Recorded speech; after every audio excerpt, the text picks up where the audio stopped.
Paano kung sabihin ko sa iyo na isang pangungusap lang, ilang salita lang na binigkas sa tamang sandali, ay pwedeng magpaalab ng agarang atraksyon sa isipan ng isang babae?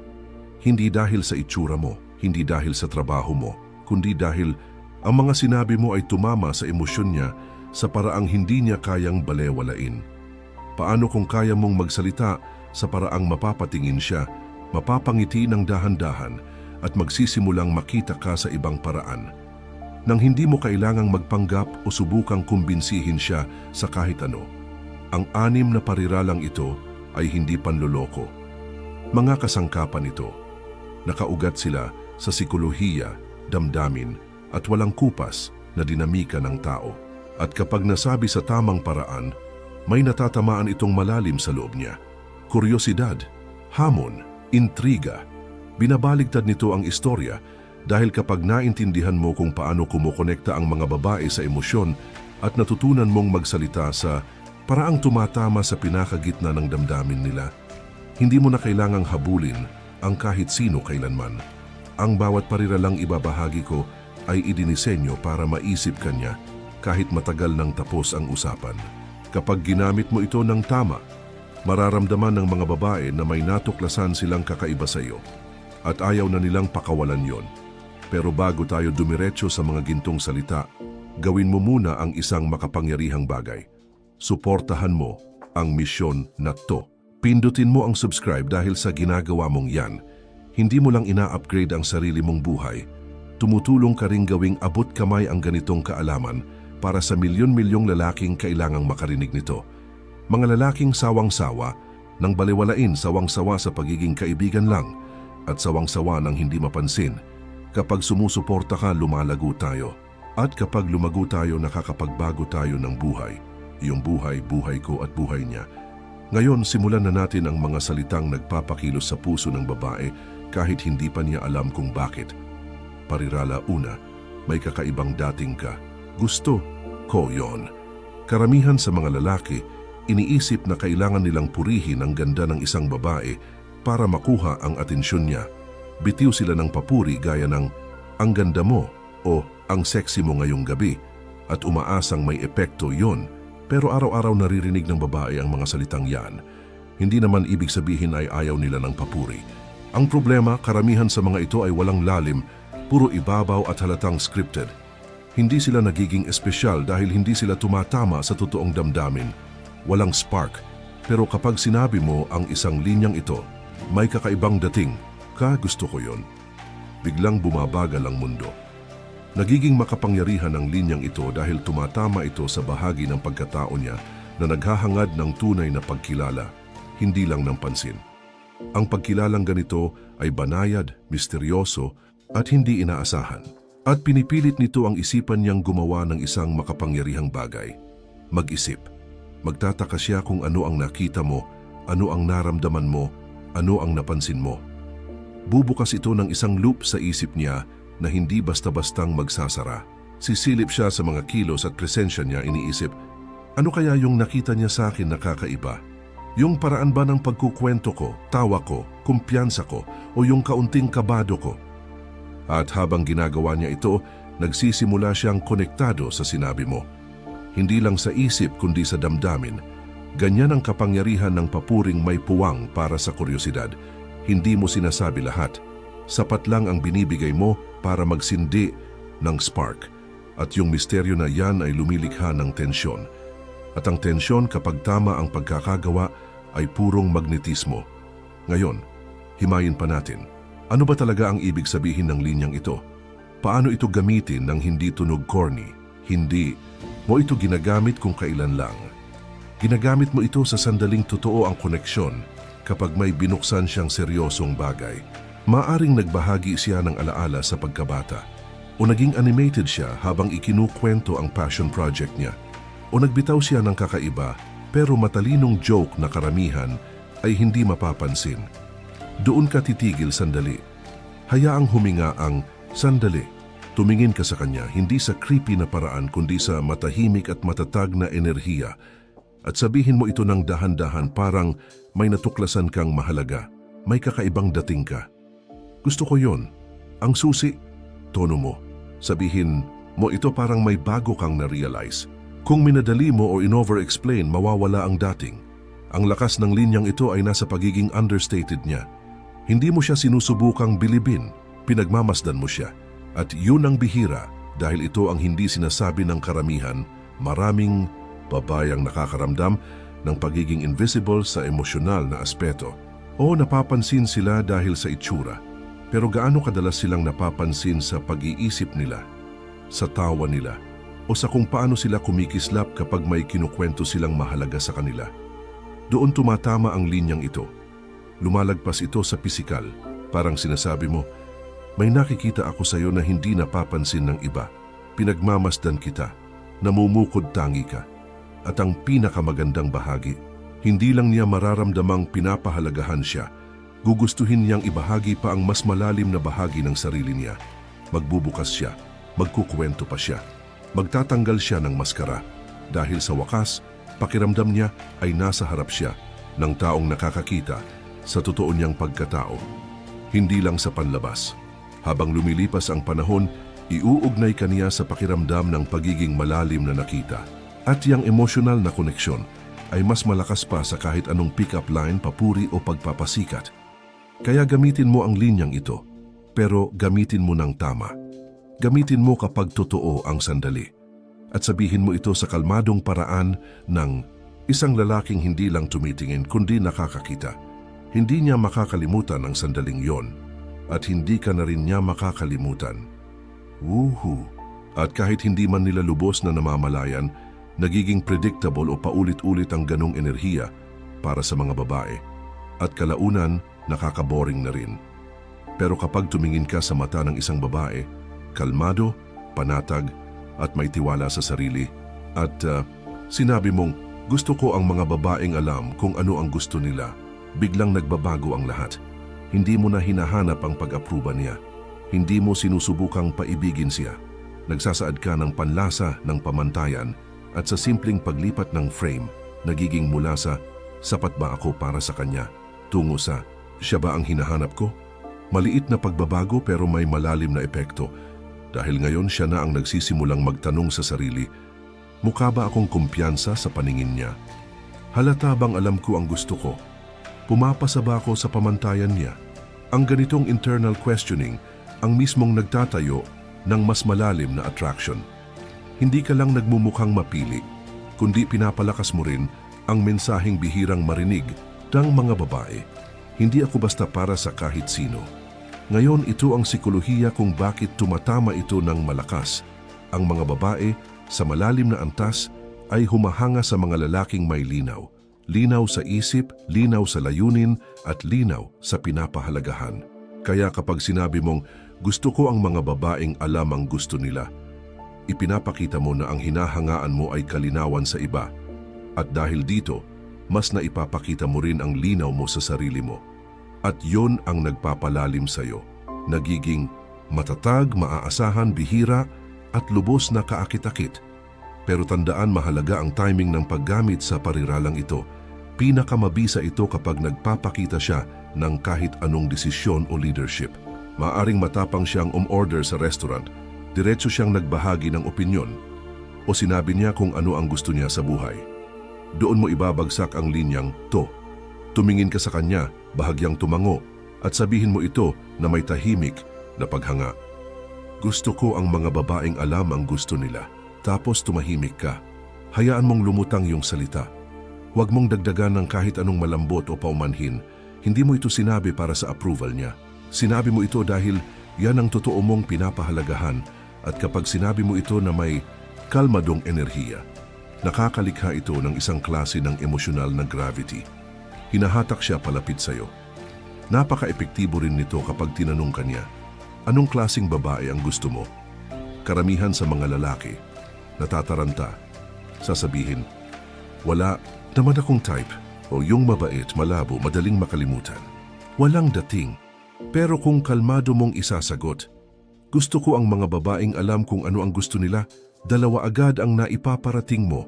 Nagpapakita ka ng lakas at nagsisindi ka ng hamon.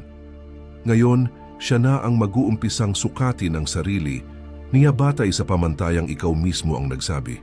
Pero ito ang susi. Kapag sinabi mo ito, maging totoo ka rito. Kung siya ay laging pabago-bago ng isip, walang tiwala sa sarili o hindi seryoso, huwag mo siyang habulin. Dahil kapag hinabol mo ang taong hindi tugma sa standard na sinabi mo, nawawala ng bigat ang mga salita mo. Pero kung nananatili kang panatag, kalmado at konsistente, mararamdaman niya ang kaibahan. Makikita niya na hindi ka lang nagsasalita, isinasabuhay mo ang standard na iyon at doon na nagsisimulang mangyari ang magic. Sisimulan niyang mag-invest ng higit pa sa usapan. Yumuyuko siya ng bahagya pasulong, nagbubukas siya ng loob, nagsisimula siyang gustong makita bilang isang babae na alam ang gusto niya. At hindi iyon panlilin lang, kundi magnetismo. Isa, itong malusog na dinamika kung saan parehong tumataas ang enerhiya ng bawat isa. Hindi naglalaro ng mga laro. Kaya tandaan, huwag magsalita para lang magpahanga. Magsalita para ipahayag ang iyong mga pinapahalagahan. Isang simpleng parirala lang, gusto ko ang mga babaeng alam ang gusto nila. Mababago nito ang takbo ng usapan mula sa iyo, ang palaging naghahabol sa kanya. Maging siya ang nag-iisip kung paano panatilihin ang iyong interes, parirala bilang 3. Iyan ang pinakagusto ko sa iyo. Maaaring simple lang itong parirala, pero sobrang lakas ng epekto kapag ginamit ng tama. Isa itong parirala na nagbabago sa iyo mula sa isang pangkaraniwang papuri patungo sa isang lalaki na tunay na nakikita siya. Para sa karamihan ng mga babae, ang ganitong karanasan ay bihira, emosyonal na bihira at hindi malilimutan. Alam mo, karamihan ng mga papuri na natatanggap ng mga babae ay nakatuon sa halata, ang hitsura nila, ang estilo o kaya ang ngiti. At masarap pakinggan ang mga papuring iyon sa sandaling iyon, pero hindi ito tumatagal. Hindi ito lumilikha ng emosyonal na lalim. Hindi ito nagiiwan ng bakas. Bakit?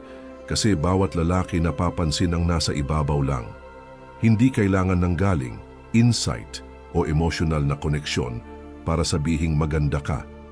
Pero kailangan ng presensya at kamalayan para sabihing yung passion na meron ka kapag pinag-uusapan mo ang mga layunin mo. Iyan ang pinakagusto ko sa iyo. Iyan ang pagkakaiba ng pagiging nakakalimutan at pagiging hindi malilimutan. Epektibo ang pariralang ito dahil hindi lang ito papuri, kundi isang salamin. Ipinapakita mo ang isang tunay na bagay tungkol sa kanya na hindi napapansin ng iba. Kapag sinabi mo ito, hindi ka nagpapa-impress. Kinilala mo ang isang tiyak na bagay na nagpaparamdam sa kanya na nauunawaan mo siya. Kapag naramdaman ng isang babae na nauunawaan siya ng isang lalaki, nagsisimula siyang magbukas ng ganunang loob sa kanya na hindi niya nagagawa sa iba. Tara, sumisid tayo ng mas malalim. Isipin mo na pinag-uusapan niya ang tungkol sa kanyang karera. Hindi lang ang titulo kundi ang dahilan sa likod nito. Siguro nagiging masigla siya kapag pinag-uusapan niya ang pagtulong sa iba. O baka naman may tahimik na tindi sa kanyang tinig kapag inilalarawan niya ang kanyang ambisyon. Siguro naging mahina siya sandali at nakita mo ang lakas sa likod nito. Iyan ang iyong sandali. Tumingin ka sa kanya hindi ng sobra ang hype, kundi may kalmadong pagpapahalaga at sasabihin mo, iyan ang pinakagusto ko sa iyo. Yung paraan ng pag-aalaga mo ng buong puso, totoo yon, bihira yon. Ngayon huminto ka muna, huwag agad sumunod. Hayaan mo munang maramdaman niya ang sinabi mo. Ang katahimikan pagkatapos ng mga salita mo ay makapangyarihan. Binibigyan nito siya ng espasyo para damhin ang iyong sinabi. Ito ang ginawa mo sa sandaling iyon. Kinilala mo ang isang makahulugang bagay. Pinaramdam mo sa kanya na siya ay emosyonal na nakikita. Nilikha mo ang isang alaala na kayo lang ang magkasama. Ang isang pangungusap na yon ay nagiging fingerprint sa kanyang isipan. Hindi niya ito malilimutan. Hindi dahil ito ay makata, kundi dahil ito ay tumama sa isang bahagi niya na bihira maabot ng karamihan ng mga lalaki. Lumalakas ang kapangyarihan ng pariralang ito kapag hindi mo ito ginagamit ng sobra-sobra. Hindi mo ito sinasabi sa bawat babae. Hindi mo ito sinasabi ng maaga. Sinasabi mo ito kapag totoo ang sandali, kapag ipinapakita niya sa iyo kung sino talaga siya. At sinasabi mo ito ng may tono na matatag at grounded. dahil hindi lang salita ang mahalaga, kundi ang presensya mo sa likod ng mga ito. Sabihin natin na tinutulungan niya ang isang tao ng tahimik, hindi para magpansin, kundi dahil iyan ang kanyang pagkatao. O baka ipinapakita niya sa iyo kung gaano siya kadeterminado nang hindi nagmamayabang. Baka nagbabahagi siya ng isang emosyonal na bagay at nakita mo ang tapang sa likod ng kanyang mga salita. Doon ka magbagal, ibaba ng bahagya ang boses mo at sasabihin mo, iyan talaga. Iyan ang pinakagusto ko sa iyo. Ang susunod na mangyayari ay hindi lang emosyonal, ito ay magnetic. Mararamdaman niya ang paghila papalapit sa iyo, hindi dahil binigyan mo siya ng atensyon, kundi dahil binigyan mo siya ng pagkilala na tumutugon sa isang bagay na halos lahat ng babae ay labis na hinahangad, ang maging pinahahalagahan para sa kanyang pagkatao, hindi lang sa kanyang anyo. Kung gusto mong malaman kung ano ang nagpapalabas ng isang lalaki sa iba, kung ano ang nagpapaisip sa isang babae sa kanya araw pagkatapos ng araw, iyan iyon. Pinaramdaman niya na siya ay emosyonal na mahalaga. Karamihan sa mga lalaki ay hindi umaabot doon, pero ikaw ay aabot. Ang pinakamagandang bahagi ay kapag sinabi mo, iyan ang pinakagusto ko sa iyo. Hindi ka lang nagbubukas ng papuri. Binabago mo kung paano niya nakikita ang sarili niya sa sandaling iyon. Iyan ang atraksyon sa pinakamalalim na antas. Iyan ang klase ng sandali na tumatagos at tumaalingaw-ngaw. Parirala 4, hindi ko alam kung kaya mo akong hawakan. Matapang ang pariralang ito, hindi dahil sigaw ito, kundi dahil nagmumungkahi ito ng isang bagay na nasa ilalim ng ibabaw. Kapag sinabi mong, hindi ko alam kung kaya mo akong hawakan, sinasabi mo sa kanya nang hindi direkta na hindi ka basta-basta, ordinaryong lalaki na naghahanap lang ng mabilisang pag-apruba. May lalim ka, may substance, enerhiya, pamantayan, at baka may kaunting kaguluhan pa. At hindi ito para sa lahat. Karamihan ng mga lalaki ay ipinapakita ang kanilang sarili na parang bukas na libro. Sinusubukan nilang maging accessible, madali, makisama at palakaibigan umaasang. Kapag naging simple at hindi nakakatakot sila, magugustuhan sila. Pero ano ang nangyayari kapag naramdaman ng babae na parang alam na niya lahat tungkol sa lalaki? Nawala ang kanyang pagkamausisa, at kapag nawala ang pagkamausisa, mabilis din namamatay ang atraksyon. Binabali ng pariralang ito ang ganong pattern. Nagbibigay ito ng kaunting tensyon pero sa masaya at mapaglarong paraan.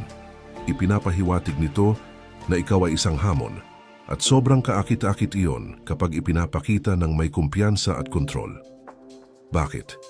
Dahil ang mga hamon ay nagigising ng isang bagay sa tao. Nagsisimula ito ng pagsisikap, pagkagiliw at emosyonal na pag-invest.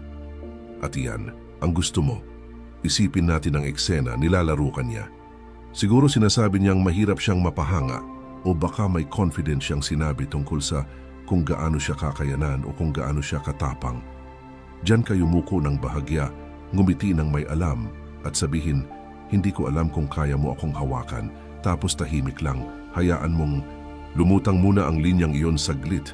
Ang ginawa mo lang ay binago mo ang buong dinamika. Akala niya siya ang matapang. Akala niya siya ang naghahamon sa iyo, pero sa isang pangungusap, napalitan mo iyon.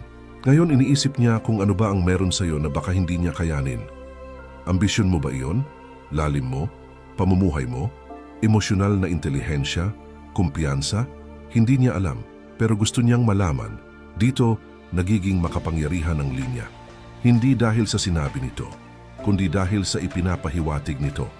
Nagbibigay ito ng hudyat sa hindi pa nalalaman. Pinapaisip niya, pinapaghinala-hinalaan, at baka subukan ka pa kahit konti para makita kung bluff ka lang. Maganda yon. Ibig sabihin, interesado siya, mausisa, at emosyonal na aktibo.